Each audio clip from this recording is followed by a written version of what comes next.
নমস্কার, খবর শুনছেন বর্তমান পত্রিকা চ্যানেল থেকে। জানাবো আজকের বাছাই করা গুরুত্বপূর্ণ তাজা খবর। শুরুতেই দেখে নিন আজকের হেডলাইন্স। লড়তে চাইলে দরজা খোলা, আইএসএফ কে পাশে চান হুমায়ুন, কি বলছেন নওশাদ?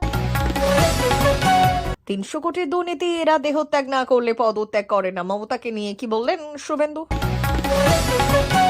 বুথে মোট ভোটার 761, এসআইআরে বাদ পড়ে গেল 358 জনের নাম, শুরু রাজনৈতিক দরজা। বীরভূমে 1,70,000 নাম বাদ যেতেই মুখ খুললেন অনুব্রত, ভোট নিয়ে যা বললেন। বিস্ফোরক হুমায়ুন কবির, ফাঁস হল মুখ্যমন্ত্রীর গোপন তথ্য। ব্যারাকপুরে যুদ্ধে দামামা, অর্জুনের বাড়ির সামনে জয় বাংলা বনাম জয় শ্রীরাম, রণক্ষেত্র সামলাতে হিমশিম পুলিশ। হাসিনাকে ফেরাতে ভারতের কাছে আত্মসমর্পণ বাংলাদেশের উপদেষ্টার মন্তব্য। দেহ ব্যবসায়ী নামতে নারাজ, প্রতিবাদ করায় মুর্শিদাবাদের স্ত্রীকে ধারালো অস্ত্রের কোপ গ্রামবাসীর। বেশি বিতর্কের বৃদ্ধ অরূপের পদত্যাগ, মন্ত্রীর চিঠিতে বানান ভুল ধরে নেটপাড়ায় হাসির খোরাক শুভেন্দু। অষ্টম বেতন কমিশন কেন্দ্রীয় কর্মীদের জন্য 8টি বড় খবর, ডিএ এই 4 নিয়ে স্পষ্ট করল কেন্দ্র। আসছে বিস্তারিত খবরে। লড়তে চাইলে দরজা খোলা, আইএসএফ কে পাশে চান হুমায়ুন, কি বলছেন নওশাদ? 22 ডিসেম্বর নতুন দল ঘোষণা করতে চলেছেন তিনি। সাসপেন্ড হওয়ার পরই কাউকে তোয়াক্কা না করেই ঘোষণা করে দিয়েছেন হুমায়ুন কবির। হুঙ্কার ছেড়েছেন পরের ভোটে তার দলের ওপর অনেক কিছু নির্ভর করবে। হুমায়ুনের ঘোষণা ছিল, বিজেপি দল সাম্প্রদায়িক রাজনীতি করে, তাদের বিরুদ্ধে লড়ব। তৃণমূলের তোলাবাজি করা নেতাদের বিরুদ্ধেও লড়ব। আমজনতা ফয়সালা দেবে, আত্মবিশ্বাসের সঙ্গে বলেছিলেন, আমার দলের সমর্থন ছাড়া কেউ মুখ্যমন্ত্রী হতে পারবে না। নতুন দলের প্রকাশের আগেই নিজেকে কিং মেকার বলে দাবি করেছিলেন ভরতপুরের বিধায়ক। এবার তার কথায় অন্য দলের কাছে সমর্থন প্রত্যাশার সুর। 300 কোটির দুর্নীতি, এরা দেহত্যাগ না করলে পদত্যাগ করে না, মমতাকে নিয়ে কি বললেন শুভেন্দু? মেশের কলকাতা সফর ঘিরে যুব ভারতীতে তৈরি হয়েছিল বিশৃঙ্খলা, আর তা নিয়ে রাজ্য রাজনীতিতে তীব্র ঝড় উঠেছে। সোমবার এই ইস্যুতেই রাজ্য সরকারের সরাসরি কাঠগড়ায় তুলেছিলেন বিরোধী দলনেতা শুভেন্দু অধিকারী এবং বিজেপি রাজ্য সভাপতি শ্রমিক ভট্টাচার্য। বাইরে দাঁড়িয়েই বিজেপি বিধায়কের সঙ্গে স্লোগানে ফেটে পড়েন শুভেন্দু। তার অভিযোগ, ভোটের ঠিক আগের মুহূর্তে মেসিকে কলকাতায় এনে প্রচারের নামে প্রায় 300 কোটি টাকা দুর্নীতি হয়েছে। তিনি এই ঘটনায় প্রাক্তন ক্রীড়ামন্ত্রী অরূপ বিশ্বাস এবং দমকল মন্ত্রী সুজিত বসুকে গ্রেফতার করার দাবিও করেছেন। রাজ্য সরকারের গঠন করা সিটের ওপর তার আস্থা নেই বলে স্পষ্ট করে বলেছেন শুভেন্দু। বুথে মোট ভোটার 761, এসআইআরে বাদ পড়ে গেল 358 জনের নাম, শুরু রাজনৈতিক দরজা। বুথে ভোটার সংখ্যা 761, আর তার মধ্যে নাম বাদ গিয়েছে 358 জনের। তালিকায় মৃত ভোটার মাত্র 13 জন, স্থায়ীভাবে স্থানান্তরিত মাত্র 3 জন। এমনই চিত্র মেদিনীপুর বিধানসভার অন্তর্গত 177 নম্বর বুথে। গতকাল প্রকাশিত হয়েছে এসআইআর এর খসড়া ভোটার তালিকা। সেই তালিকায় দেখা যাচ্ছে বাদ যাওয়া ভোটারদের নাম।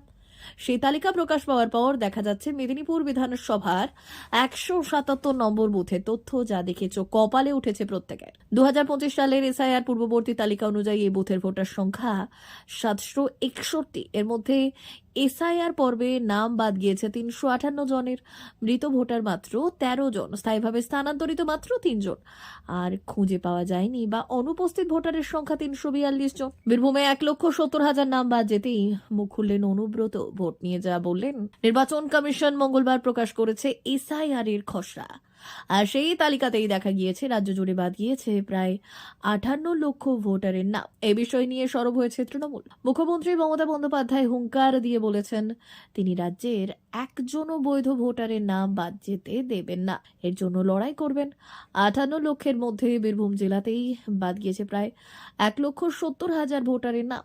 নাম বাদ যাওয়া মুখ খুলেছেন বীরভূমের দাপুটে নেতা তথা বীরভূমের তৃণমূলের কোর কমিটির আহ্বায়ক অনুব্রত মণ্ডল। তার স্পষ্ট কথা, এই নাম বাদ যাওয়ার ঘটনায় ভোটে কোনো প্রভাব ফেলবে না। বীরভূমের তৃণমূল নেতা এই নাম বাদ যাওয়াকে একেবারেই পাত্তা দিতে নারাজ। তিনি জোর গলায় দাবি করেছেন, ভোটে কোনো প্রভাব ফেলতে পারবে না এই এসআইআর। বিস্ফোরক হুমায়ুন কবির, ফাঁস হল মুখ্যমন্ত্রীর গোপন তথ্য।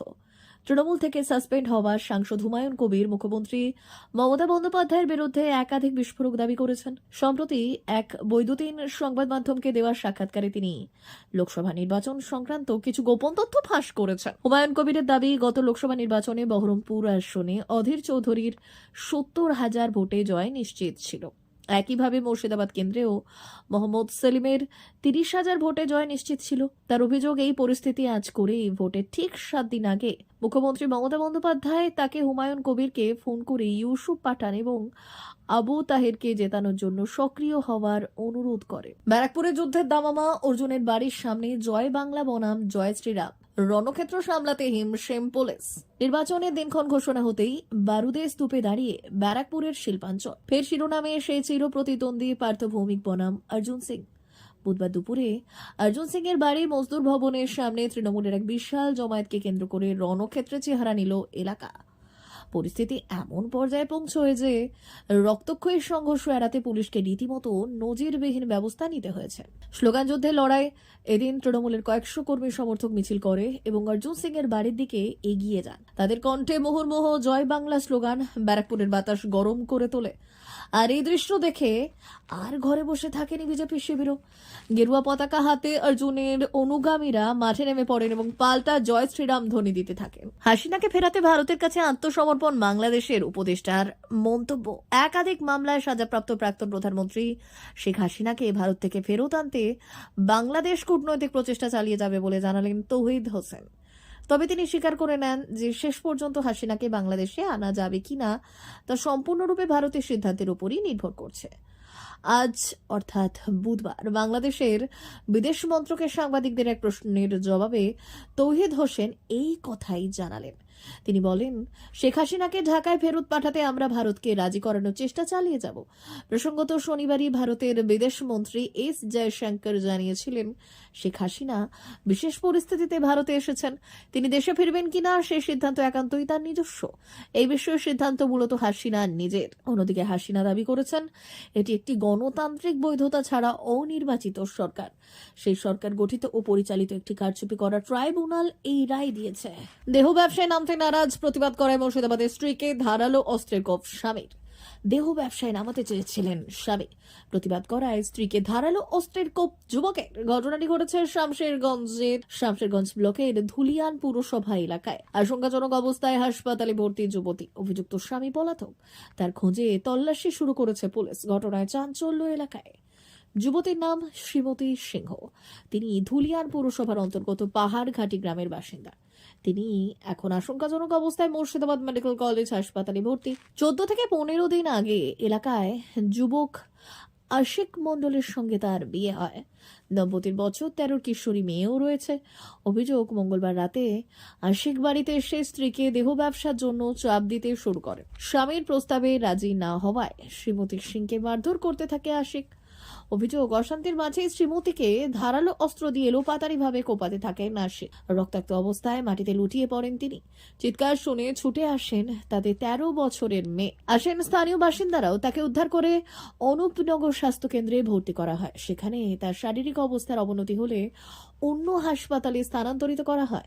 সেখানেই তিনি আশঙ্কাজনক অবস্থায় চিকিৎসাধীন। বেশি বিতর্কে বিদ্ধ অরূপের পদত্যাগ। মন্ত্রীর চিঠিতে বানান ভুল ধরে নেটপাড়ায় হাসির খোরাক শুভেন্দু। যুব ভারতী ক্রীড়াঙ্গনে বিশ্বজয়ী মহাতারকা লিওনেল মেসির সঙ্গে ছবি তোলাকে কেন্দ্র করে তৈরি হওয়া বিতর্কের জল গড়ালো অনেক দূর। অবশেষে চাপের মুখে নতিশ স্বীকার করে রাজ্যের ক্রীড়ামন্ত্রীর পদ থেকে ইস্তফা দিলেন অরূপ বিশ্বাস। মঙ্গলবার নিজেই মুখ্যমন্ত্রী মমতা বন্দ্যোপাধ্যায়ের কাছে অব্যাহতির আবেদন জানালেন তিনি, যা মুখ্যমন্ত্রী সানন্দে গ্রহণ করেছেন। তবে এই পদত্যাগ ঘিরেই শুরু হয়েছে এক নয়া ডিজিটাল যুদ্ধ। বিরোধী দলনেতা শুভেন্দু অধিকারী ইস্তফাকে আইওয়াশ বা লোক দেখানো বলে কটাক্ষ করেছেন। তার দাবি, শুধুমাত্র পদত্যাগ নয়, দুর্নীতির অভিযোগে অরূপ বিশ্বাসকে অবিলম্বে গ্রেপ্তার করতে হবে। অষ্টম বেতন কমিশন কেন্দ্রীয় কর্মীদের জন্য 8টি বড় খবর DA-HR নিয়ে স্পষ্ট করল কেন্দ্র। কেন্দ্রীয় কর্মচারী এবং পেনশনভোগীদের মধ্যে বহু প্রতীক্ষিত অষ্টম বেতন কমিশন নিয়ে জল্পনার অবসান হয়েছে। সরকার এই কমিশন গঠনের অনুমোদন দিয়েছে, যার রিপোর্ট তৈরি হতে প্রায় 18 মাস সময় লাগবে। যদিও কার্যকর হবার সম্ভাব্য তারিখ 1 জানুয়ারি